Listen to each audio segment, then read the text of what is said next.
How's it going, everyone? And welcome to Nature Time with Luke. I hope everyone had a great holiday and that 2025 is off to a great start for you. In this video, I attempt to document my journey to Whitehorse, the capital of the Yukon Territory. Whitehorse turned out to be one of the most incredible places I've ever been, and a special place deserves a special introduction.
On our first day in Whitehorse, me and my girlfriend's family awoke, fairly eager to get started exploring this town. And I was especially excited to start looking for some birds. As soon as we started walking around, it was apparent that there was one bird that was more common than the rest: the common raven. On just about every street, you could see a number of these jet black corvids, but the majority of them seemed to be congregating around the somewhat stereotypical cemetery, which is not far away from our hotel.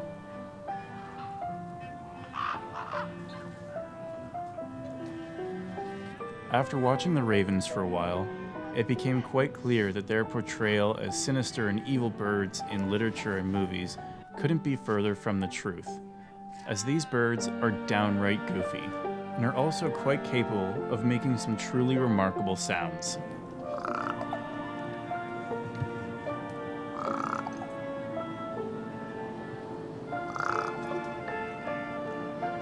What most people don't know about ravens is that they're actually capable of mimicking human speech, similar to that of a parrot. In some instances, ravens have also been known to mate for life. As I continued to watch the ravens, I heard a faint chirping overhead, which turned out to be my first lifer of the trip, the white-winged crossbill.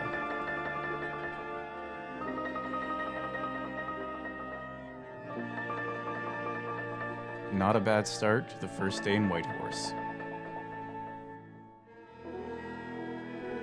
After spending most of the day exploring, we decided to take the evening off, relax, make some dinner, and have a nice quiet evening.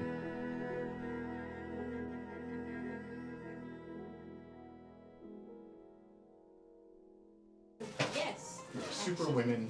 Super women. MIT. That's what we smelled in the lobby were the peppers. Oh yeah? It was like, oh, it smells so good. You're like almost with Either that's the restaurant or that's our place. Is it ours? It's our place. With one lifer already under my belt, I decided to try my luck for number 2 on the second day. The bird I had in mind was none other than the American dipper, an incredible species that is known for living along fast-moving streams and rivers. Thankfully for me, the Yukon River was a short walk away from our hotel.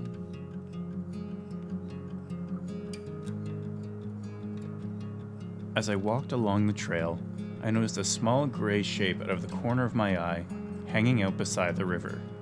This gray shape turned out to be none other than the American dipper. Although this bird may appear to be nothing out of the ordinary, it is in fact North America's only truly aquatic songbird, capable of holding its breath for approximately 15 seconds. The American dipper can be found all across Western, North, and Central America, and is most closely related to the thrush family, which contains species such as the American robin.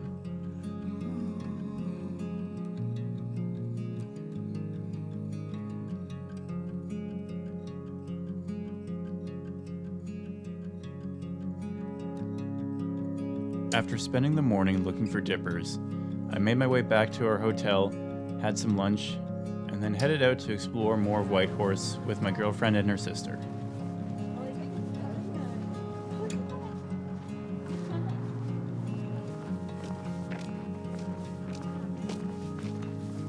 After spending some time walking around, enjoying the architecture, and checking out some of the local shops, we decided to pop into a local bookstore. Along with having a great selection of books, the store also sold a number of native plant seeds, as well as some other stuff. With another day under our belt, we all decided to take it easy for the evening, put on some tunes, have some dinner, and relax and enjoy each other's company.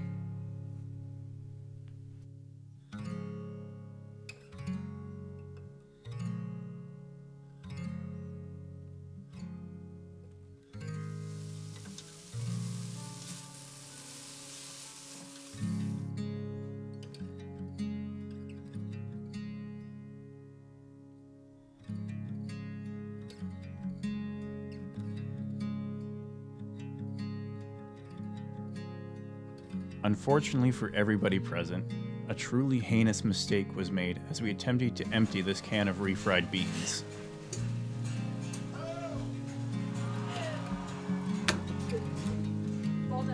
After dinner, my girlfriend's parents and I walked down to check out the SS Klondike, a retired steamer ship which transported goods and supplies down the Yukon River during the gold rush.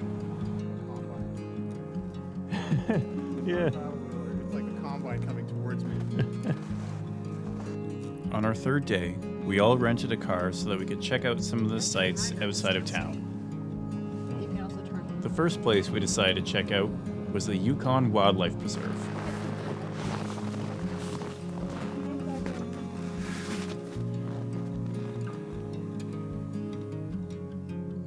As we arrived at the reserve, I noticed a pair of pine grosbeak hanging out in a couple of trees. Unfortunately, they were too far away and I couldn't get good looks at them, so here is a nice illustration from one of my books. The first animals that we were able to see was an impressive herd of elk.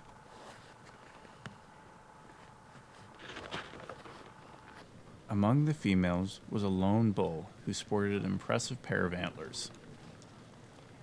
For those who don't know, antlers and horns are not the same thing.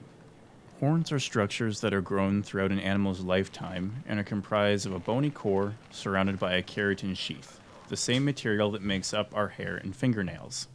Whereas this reindeer antler is made of bone and is grown yearly, falling off after the breeding season. If you're wondering why I have a reindeer antler, it's because for a long time my dad was a zookeeper and spent a number of years working with reindeer. During the summer of 2017, a number of calves were rejected by their mothers, which resulted in my family having to raise them. The names were Jimmy, Elsa, and Dwight.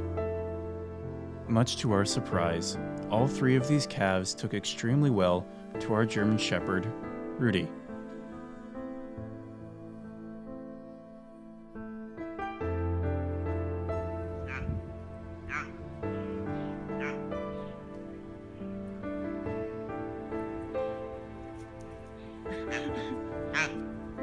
You want to play with Rudy? No, you won't. Now, if you're wondering if baby reindeer also get the zoomies, this video should answer that question. Jimmy! Jimmy! What are you doing, buddy?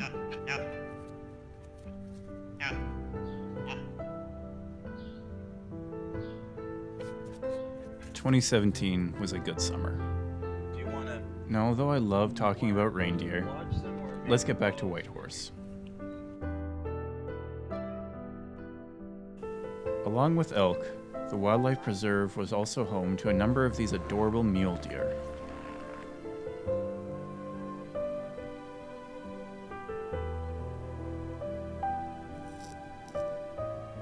The reserve was truly beautiful and allowed me to get some great shots of some of its residents.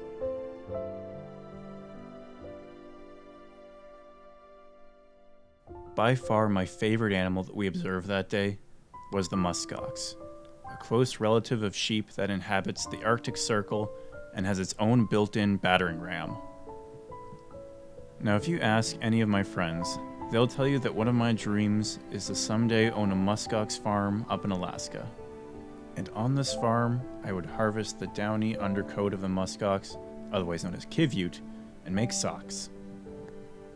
Don't ask me why this is my dream, I just think it would be pretty cool. Not far away was the preserve's only carnivorous species, the Canada lynx. And if you ask me, this is one of the most beautiful mammals in all of Canada.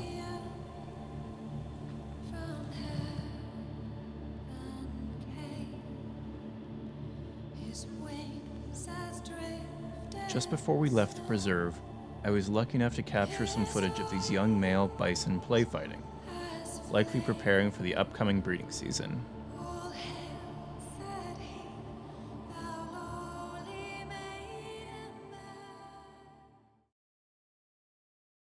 With a couple hours of daylight left, we decided to check out the Yukon Beringia Interpretive Center, a place where you can learn about Beringia, the land mass which allowed early human hunter-gatherers as well as a number of different species to travel from Asia to North America.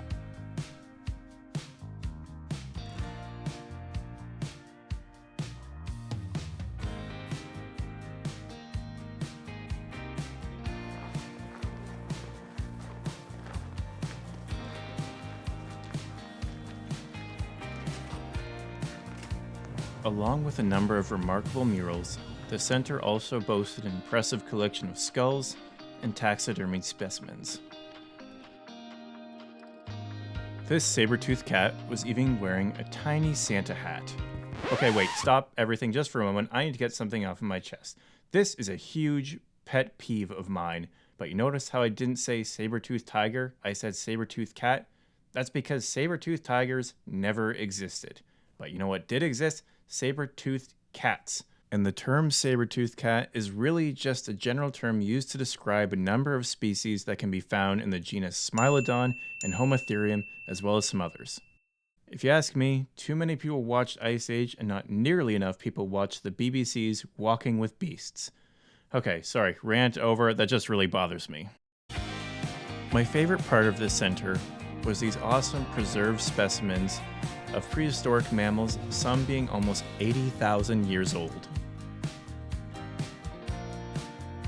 When we left the center, the sky was an awesome purpley blue color, a perfect end to a fantastic day. To kick off day 4, I decided to spend some more time with the local ravens.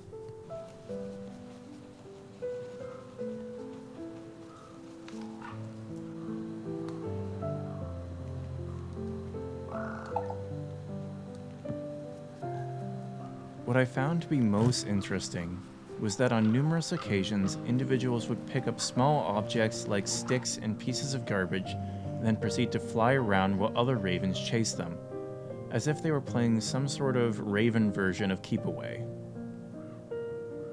Play behavior is actually quite commonly observed in ravens, as they are one of the most intelligent species of bird. What I find incredibly fascinating about ravens is that during the winter when food is scarce, they'll form these huge communal roosts that act as ravens' social gatherings. During these gatherings, individuals share the location of different food items that they found throughout the day, a behavior that thoroughly perplexed scientists for a number of years. They didn't understand how the ravens could benefit from sharing the location of the food items they found, as this would guarantee less food for them during a difficult time of the year. The solution they came to was quite beautiful. Scientists have hypothesized that the reason that ravens share information about food location is because by doing so, there's a chance that these ravens will do the same thing for them in the future. Isn't that nice?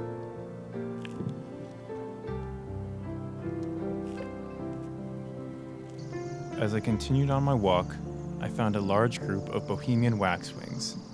Unfortunately, they were in somebody's backyard, and this was the best look I could get at them. However, I do have some photos at a group that passed by the University of Guelph a couple of years ago.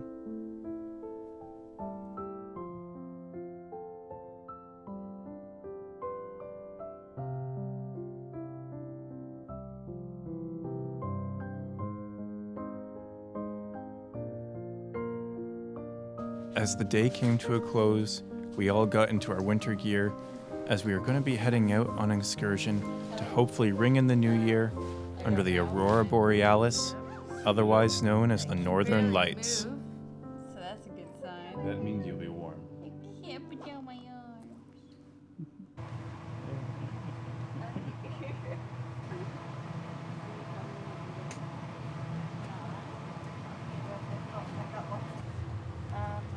Either in Vancouver or on the airline, but I haven't heard back from either of them. I think it's just not. When we got to the Aurora viewing area, we all settled into some yurts, grabbed a hot chocolate and tea, and settled down to play some euchre. Unfortunately, the sky was pretty cloudy that night, and we didn't get to see the Northern Lights. However, we did get to see these lovely fireworks and ring in the new year with excellent company. The following morning, we all headed out for a walk to check out a beautiful overlook that I had found the day before. Little did we know, there was something special waiting for us at the top of that overlook. A sundog, a natural phenomenon caused by the diffraction of light through ice crystals in the air, creating a rainbow that goes all around the sun. After our walk, we didn't do a whole lot as we were pretty tired from the night before. We relaxed, had some cake, and conducted a science experiment outside.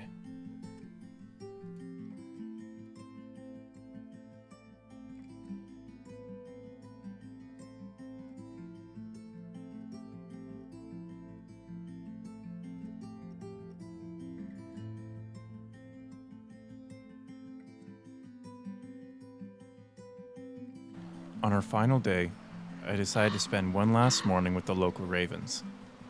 And much to my surprise, something unexpected happened. As I watched the ravens, a small flock of tiny birds flew into my right, and these were none other than redpolls, a lifer for me.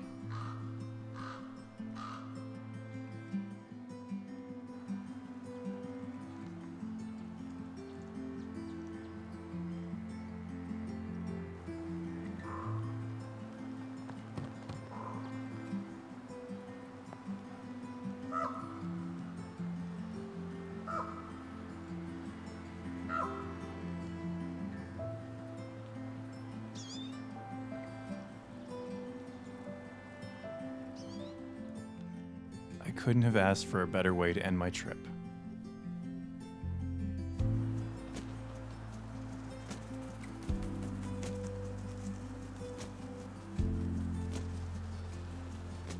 There's something truly magical about the time that I spent in Whitehorse.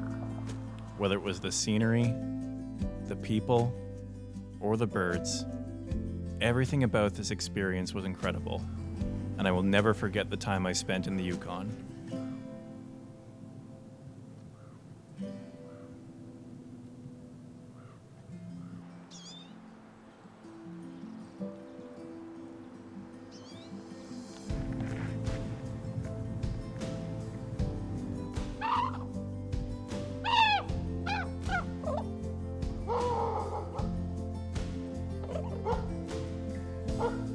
So with all of that being said, thanks for watching everyone.